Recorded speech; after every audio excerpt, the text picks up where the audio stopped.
Hello, dear listeners, and welcome to the VVA podcast. My name is Leila Resme. And I'm Cristina Tumino. And today we have a special guest, Virginia Gattai, who is a mother and nutritionist who tries to combine the aspects that are part of our being to the science of food, our roots, emotions, thoughts, love, truth, and spirit. She lives in the countryside with her children, aged 3 and 5, as well as her husband. They have an organic farm since 1993, which became a biodynamic farm in 2016. She is passionate about everything that nature offers us to heal and live better, and how natural food can be healthy, tasty, and satisfying all at the same time. Yes, welcome to our podcast, Virginia. Actually, you are the first guest. Thank you very much, and I'm honored for this. Yeah, it's a pleasure. So we will start with our interview. And I think a good first question could be about why did you become a nutritionist? Like, what led you to this path? Okay, well, my father has always, I think, because my father has always passed me the value of food and eating real foods, so quality food. And nutrition has always been a part of my life. And during my adolescence, I suffered from eating disorders, and I had a very difficult time with food, I coming close to anorexia, and I then suffered from emotional eating. Although these did not give me serious physical problems, I suffered emotionally so much that I then decided I wanted to go at the roots of these problems in order to help people to recover from this. So I decided to try the university study, and yes, the university seems to me the right place to do this. Mm-hmm. And so my study at university started after that. What are your qualifications then? What qualifications did you get? I graduated in dietitians, and then I postgraduate in nutritional science. Yes, in Italy, they are 5 years study. It's the complete course. Yes, course. Yes. I know as well that after you did your university studies, you kind of went through another kind of more personal path it is a bit more kind of holistic kind of way to approach nutrition and food. Yes, I felt the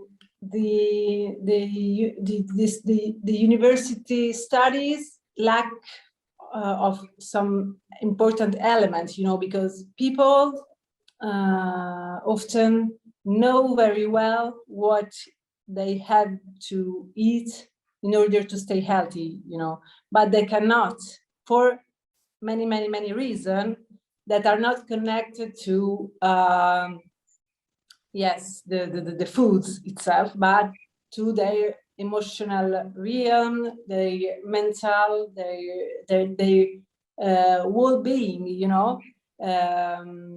and so I move on in the direction of holistic approach. I studied many different in natural medicine tools in order to help my patients along with the foods aspect, So yes. That's very interesting. So your farm, Il Biviere, is a biodynamic farm, but can you explain to us what is the difference between biodynamic agriculture and just normal organic agriculture? Yes, biodynamic agriculture is an approach born in 1924, thanks to Rudolf Steiner.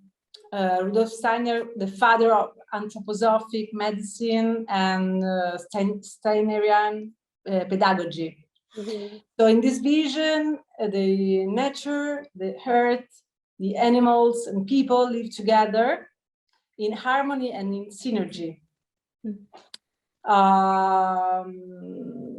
Action like fertilization, cultivation, breeding are carried out in ways that respect and promote the fertility of the soil, the vitality of the soil, which is the main principle of this philosophy, this approach.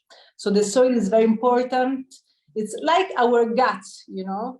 So if you have a healthy gut, strong gut, lot of biodiversity in your gut, of biodiversity in bacteria, and you are much more able to fight against the infections and disease.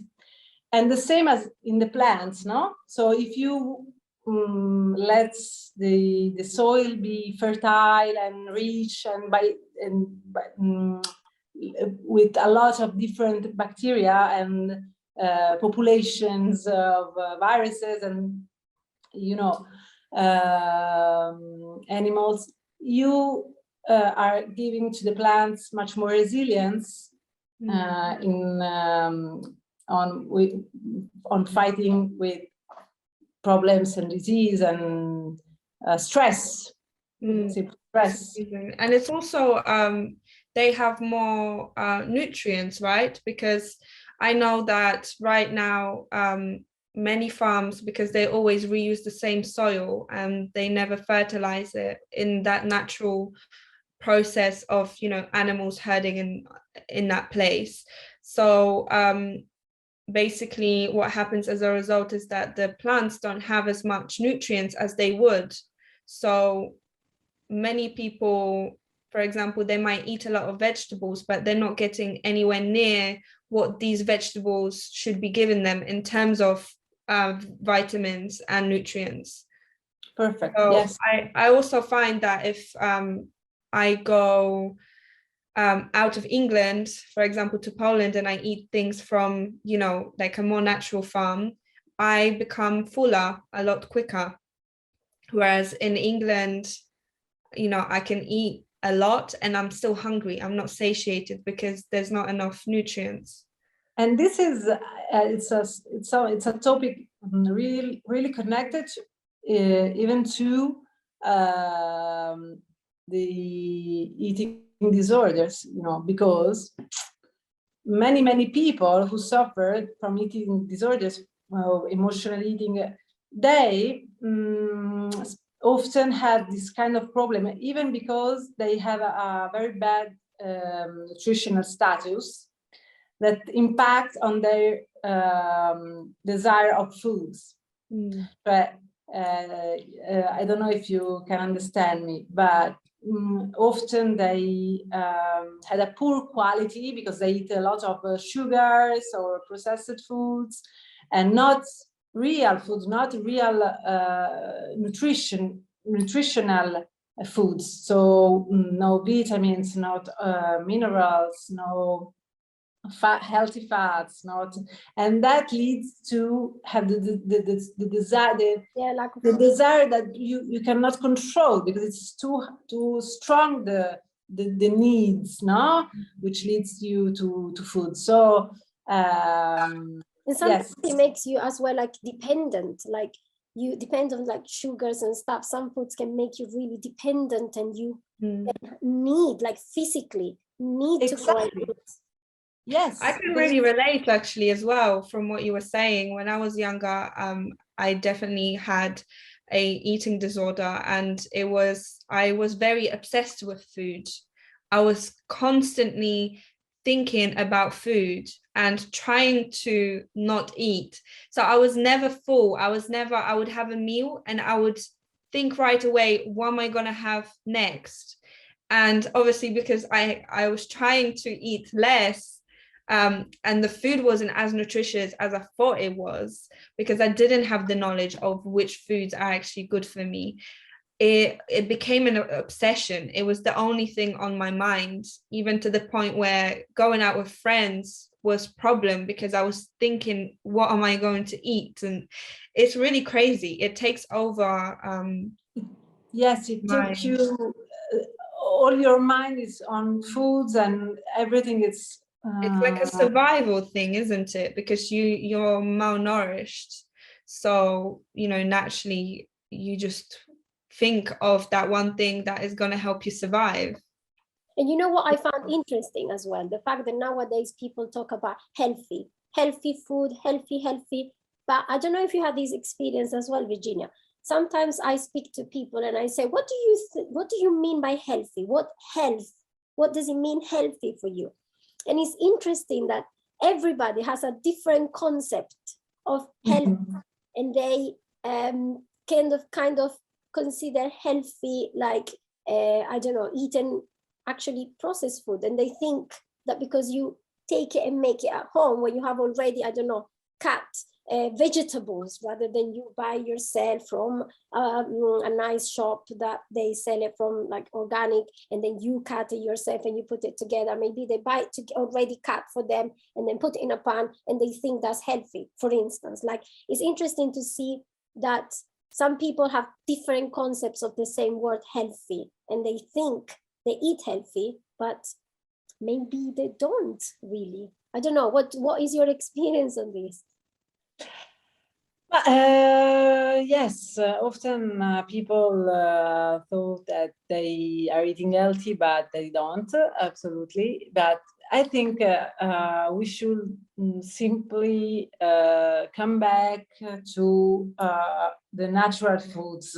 It's much more easy than we believe, because natural foods carry with them all that we need, in order to stay healthy and to survive, and because natural food, and for natural foods, I am saying foods that are not being processed. So like cereals, how many cereals people know? Often people know just, grains, grain, and not millet, sorghum, yes, there are a lot of different cereals, legumes too. There are a lot of different legumes, nuts and seeds. We have a variety, an immense variety of these foods, veggies. Yes, if we learn to cook this, to cook and to prepare this kind of foods, we really can add a lot of nutritional value at our nutrition. Often the hungry we perceive, it's not hungry because we have no eat before, but because our nutritional status is poor, and so our body is asking to eat something which is good, nutritional, from a nutritional point of view for us. So, for example, many people thought that fats are bad. No, there is this big mistake. That not that all fats are bad. Yes, processed fats, yes, the oil, vegetable oils, yes, but if you eat omega-3 acids, and they are really, really important for our mood, our mind, our satisfaction, our capacity of concentration, and just if you eat, if you eat 1 kilo of nuts, yes, it's not good at all, of course, but everything, if you eat so much, is bad for your health. But if you eat the good proportion of these foods, they are very, very important for the body functioning and systems. Yeah, I think this is why choices are important, and knowing that, because a lot of the time we might crave something fatty because we need good fat, but what our choices might lead us to do is to eat some, fried foods and vegetable oils, which are incredibly toxic, when in reality we need those good fats, like, avocados or eggs or things like that, right? Fish, salmon. Although it can be quite hard when you go actually into a supermarket, that they create campaigns to kind of manipulate your way of thinking, and then want you to buy certain things because the way they display it, the way they promote it, the way you see as well, like everywhere on TV. So it's like you think you actually crave something else to eat that is not good for your body. So it's quite hard to, that's why I think it's important when you go to the supermarket to don't go when you're hungry, but when you know exactly when you need to go and buy, or even better if you go to local places and local shops, that those are is a best option, because how many things in a supermarket, I think if you could eliminate anything that actually harms your body that are in a supermarket, I think the supermarket will be like a very small section of things that you can really eat. I think. But I was thinking, Virginia, you were saying before about cooking meals and the importance of these, having food that is nutritious, and then like natural foods, and cooking a meal, and that in some ways part of as well a kind of tradition of eating together, I don't know, like around a table and making a meal. And in some way, these can be linked to our previous podcast when we were talking about traditions, values, and why they are important. And because I know in Italy, I mean, I'm half Italian too, so I know in Italy there is still the tradition of the family and eating food where the mom cooks the meal, and all these things around a table and sharing this around table. So what do you think about traditions, and maybe specifically in terms of food? Like what do you think? What are your thoughts? Well, I think traditions are very, very important. Very, very important to me, but they are not all, So I think everyone has to decide which tradition want to bring with him. Traditions are important. They helps us to create strong bonds. Yes, and but they can also become a cage. They can be a cage. Yes, when we grow up, I think we have to feel with what kind of tradition we feel comfortable, and with what tradition we don't, and then create new traditions for our new family, and so on. So what do you think about the importance of, for example, the kind of traditions in a way where, a family is, sitting at the table and they're consuming the meal? Do you think that has a role in, the importance of food? Does that affect how we eat? Because, I know a lot of people in like the Western culture, they are used to just eating on the go. They don't sit down with the whole family. They don't have that connection time. So it's very disconnected. It's not anymore a thing where, it's a time to connect. Do you think that affects people's well-being? Of course, yes. I think sitting at the table is a very important moment for our family, because when we are sitting at the table, we share our our joys, but also our worries, and this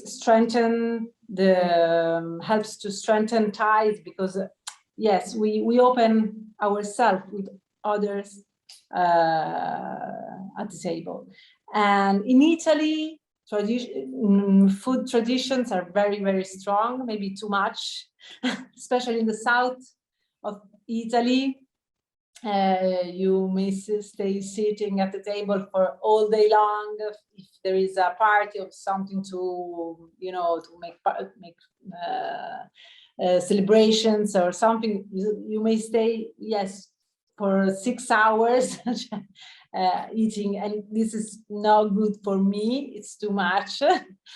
but yes, of course, it's an important moment, staying at the table with family. And in our life, in our times, it's sometimes difficult to find this quiet time to share with our loved one,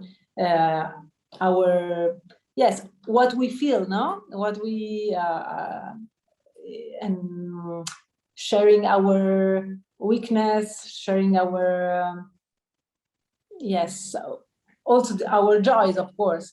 But it's for me, it's a very important moment, a sacred moment. Yeah, it's a sacrament, isn't it? I know you also work with chakras. Chakra, it's a Sanskrit word which means spinning wheels. So you have to imagine we have along our body 7 main energetic centers, and they are called chakra, and they start at the spine, the bottom of the spine, the tailbone, until our upper head, and they are 7 main centers, and each center is connected to a physical part of us, a symbolic part of us, and a foods and connected to a way of eating, connected to us. So, for example, the first chakra, the color is red, connected to this chakra, and it describes our from a physical point of view, is connected to our immune system and our DNA, so our ancestors, our traditions in terms of like DNA, our bones and blood and muscles, the physical structure of our body. And from a nutritional point of view, is connected to foods which are which grows deep in the soil, under the soil. So root foods, root vegetables like beets, like onions, like carrots, every kind of foods that really carry the energetic waves of the soil, and minerals and vitamins taken from the soil, which helps us to be much more strong, grounded. For example, calcium, for example, potassium, for example, magnesium, yes, and also is connected to the protein. So the macronutrients connected is the protein, because protein, we are made of protein. Our immune system is protein. Our hair is protein. Our nails are protein. Our skin is protein. It's made by protein. So we are really protein beings. So it's important to take the correct amount of protein in each meals, because if we don't eat enough protein, we feel really disconnected to our body. Often, we feel much more in the air, but if we add the correct amount of protein in our plate, we feel immediately this sense of rootness, groundness, and it's very important. And and also the root vegetables, of course, have a lot of fiber, which is very important for our internal, in our gut, so our soil in the gut. And also this chakra is very important from a symbolic point of view, because it connects us to our family, to our traditions, to our to the people with whom we feel really connected and supported. You know, the root chakra symbolize our sense of survival and protection in our body. So the body connection is really connected to this. So many actions can help on balancing this root chakra, and one, for example, important is the visualization of our feet, which have some roots that go deep into the soil in order to bring the energy of the earth, and then the energy of the earth come back up, and it nourish all our body and give us the sense of protection and solidity that Mother Earth can give us in every moment. So, and another thing good is to eat on the soil, sitting on the soil. We don't do this often, but it's something that helps to balance this chakra. Picnics. We have picnics a lot in the UK. We often have, I don't know you, Leila, but we often have picnics. It happens that you meet with friends and you just go to the park. Exactly, with some supportive communities. Yeah. The picnic, it's a perfect activity for the root chakra. Great. You were talking before about all the other chakras, no? So you said the root chakra, the first chakra is about traditions and all this stuff. But can they be in some way, the other chakras, can they be in some way related to food? Because I know in your account that I follow on Instagram, maybe we can speak later about this, I know that you often talk about this kind of the link, or what kind of influence they can have, or how the impact they can have, or anything that in terms of food, like each one kind of works differently and can have there is a kind of relationship, different kind of relationship with food. Is it, I don't know, something you want to talk about? Is something you want to explain? From a nutritional point of view?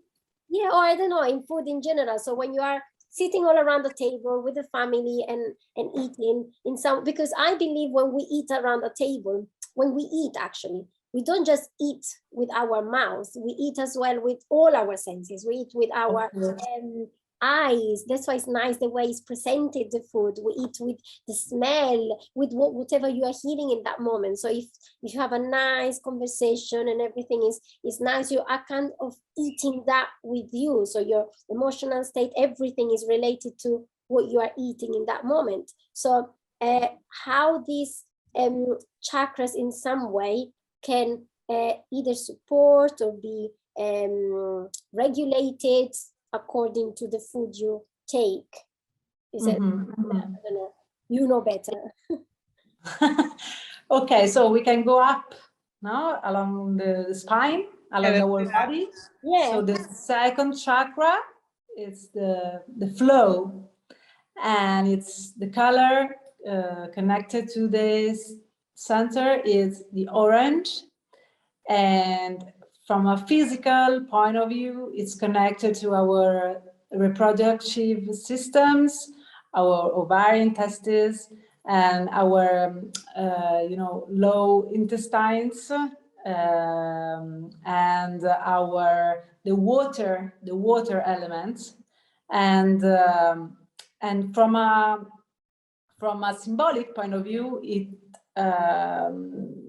it is connected to our emotions.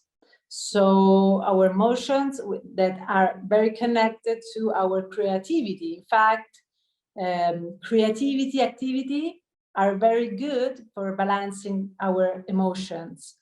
So creativity, emotions, playfulness, creativity in terms also to create something on what we feel very passionate, no? If we believe on a project or something, no?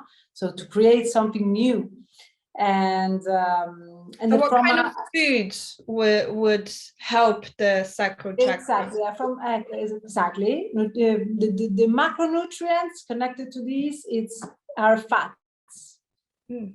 So fats that helps because healthy fats are going to create the membranes of the cells. So this helps to the cells to communicate better and to be much more in connection, so to have a good exchange. In fact, it is also connected to our relationship in our life. And so good healthy fats, so fish for example is perfect because it's something that live in water and carry these very good fats. And salmon better because it's also orange. So, and orange foods, they carotenoids, they bring phytonutrients very good for our reproductive systems. So orange foods are very, very good. For example, papaya, for example, you know, oranges, apricots, and much more. Going up, we are in the third chakra, which is which color is yellow, and it is connected to our digestive systems. So our ability to digest foods, but also our life experience. And the macronutrients here is carbohydrates, because they give us energy. In fact, this center is really connected to our energy, no? So how we can we have a good exchange of in energy with life? So are we giving too much energy out, or are we taking in the correct amount of energy? So how the balance is of our total amount of energy, no? Where we put our energy, what kind of thoughts we have, because many thoughts give us energy, many thoughts lead us energy. So we have to be aware of our energy and where we put. And the stress is very connected to this center. In fact, when we have experienced stress in our life, very often we have some digestive problems. So carbohydrates and yellow foods like cornmeal, like you know, breads, and you know, every kind of foods which is yellow, but also, for example, lemons, or because lemons helps us in the digestive process, or for example, ginger, it's another good food for this center. Going up, we are in the love realm, the love center. It's the fourth chakra. The color is green, and fourth chakra connects our physical part with the part much more subtle, much more high of our self, you know. And from nutritional point of view, it's connected to green foods, because green foods brings us chlorophyll, folate, vitamin K, and this is very good for our circulation, our blood circulation, and our breathing capacity. And if we think about preparing food with love for someone we love, and to feel gratitude for the foods we are eating, and compassion for the people, every kind of people and animals, and that helps to create that food we are going to eat, because many times we don't think about all the process, the life of that food, no? The elements and people who care about. And going up, we are in this area, the throat chakra. Throat chakra is connected to our thyroid gland, and here we are not talking about foods, solid foods, but foods that helps our throat to be moist, and soup and teas and juice and every kind of foods that helps this. And also algae, for example, because algae helps the thyroid functioning with many elements. But you must be you should be attentive to if you suffer from some thyroid disease, because algae sometimes are not for everybody. And the throat chakra symbolize our truth, our expression, how we can express the truth of our heart through our throat and our voice in the world. And going up, we are in the third eye chakra here, where we are connected to our mood, our nervous systems, and the foods here are the foods which have an impact on our moods. For example, caffeine, for example, wine, for example, spices or chocolate, but also purple foods like raspberry, blueberry, prunes, and raisins. They help us to